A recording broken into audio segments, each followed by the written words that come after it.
La première caractéristique des multipotentiels, c'est ce qu'on disait tout à l'heure à propos de la polycuriosité adaptative, c'est cet éclectisme, cette curiosité, ouverture d'esprit, intérêt pour mille choses ou domaines, et parallèlement la capacité à faire le lien entre ces différents domaines qui débouchent sur une première qualité, c'est capacité de créativité, d'inventer des choses nouvelles, d'innovation en général. Autre caractéristique des multipotentiels qu'on n'a pas forcément cité jusqu'à présent, c'est l'appétence et la capacité à apprendre et à apprendre dans plein de domaines différents. C'est ce qui en fait un peu des polycurieux, des poly-experts même, on pourrait dire. Et la conséquence de cette envie d'apprendre, eh bien, c'est qu'ils ont tendance aussi à s'ennuyer assez vite. Parce que s'ils sont pas suffisamment sollicités intellectuellement, eh bien, ils s'ennuient. Et quand ils s'ennuient, ils se démotivent. Et quand ils se démotivent, c'est pas très bon pour leur performance. Alors, autre caractéristique qu'on n'a pas citée jusque-là des multipotentiels, c'est le haut niveau d'exigence. Ils ont un très haut niveau d'exigence. Alors ça peut être bien d'un côté, évidemment, parce que ça les conduit à une forme un peu de perfectionnisme. Mais quand c'est poussé un peu trop loin, la problématique c'est que on n'est jamais suffisamment à la hauteur de ces exigences. Et puis aussi, quand on est manager et qu'on est trop exigeant vis-à-vis de ses collaborateurs, c'est pas forcément très facile à vivre. Ils ont aussi donc du coup un goût, une appétence pour les défis et pour les challenges. Et à travers de ça, c'est que ils peuvent se mettre un peu régulièrement en zone de danger, en zone de risque, en zone d'échec en quelque sorte.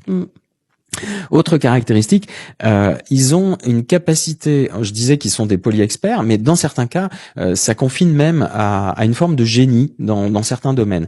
Alors là où c'est intéressant, c'est que ces multipotentiels peuvent avoir une forme de génie sur certaines dimensions, et parallèlement, ils peuvent se sentir complètement handicapés sur d'autres. C'est une sorte de dichotomie, on pourrait dire. Ils ont une énorme capacité dans certains domaines et pas du tout dans d'autres. Ils ont aussi une rapidité dans plein de domaines. Rapidité à comprendre, rapidité à apprendre, rapidité à observer.